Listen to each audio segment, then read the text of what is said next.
think it's a perfect storm in Europe at the moment, isn't it? I mean, all the bad data, all the tariff talk, it's all being directed towards Europe.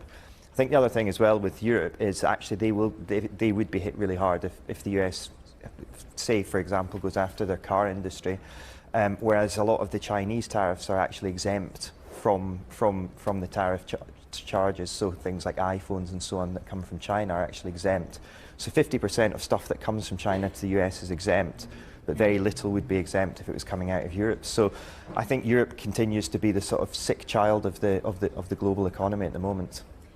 And how are you thinking about it going into the new year? Any change in that sentiment at all? Well, I mean, it's quite interesting, isn't it? I mean, it's the usual Trump approach, isn't it? Sabre-rattling in advance of negotiating a deal. I mean, some of the stuff he's saying probably would go down quite well in Europe. I mean, I'm sure Germany would like to be a bit less dependent on, some parts of Eastern Europe as they have been in the past for, gas supply and so on. And if that brought down costs, actually, it could be quite supportive. But again, I think Trump's going to make a lot of noise before he even gets into power. But yeah, I think the US is still the place to be. I think there's a lot of obviously liquidity is drying up at this time of the year as well, so you're getting quite pronounced price action to relatively small events. But yeah, all eyes on the US, I think, coming into next year. So tell us, speaking about US markets, tell us what are your expectations for PCE today? Because there's so much going on there. To some extent, we'll almost forget that there's incoming inflation. That's important as well.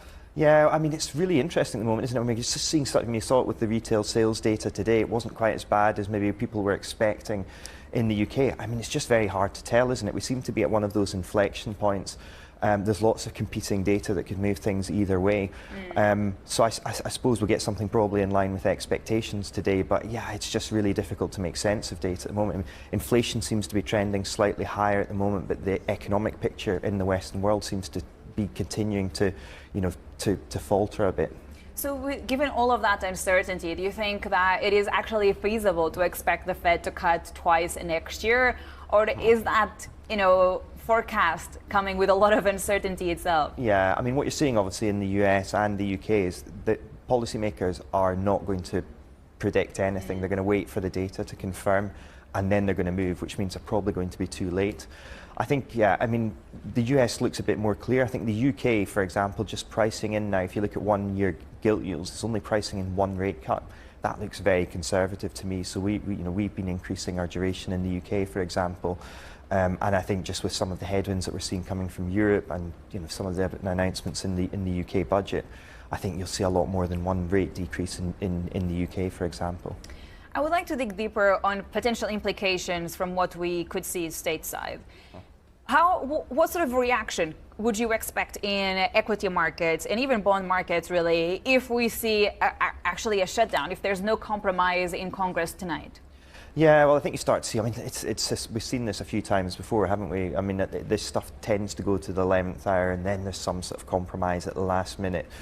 It's interesting just listening to your last guest talking about it there. Do we see some, permanent removal of the debt, of the debt ceiling? I mean, I think it'll just go back and forward as we've seen in the past. We probably get some sort of compromise at the 11th hour.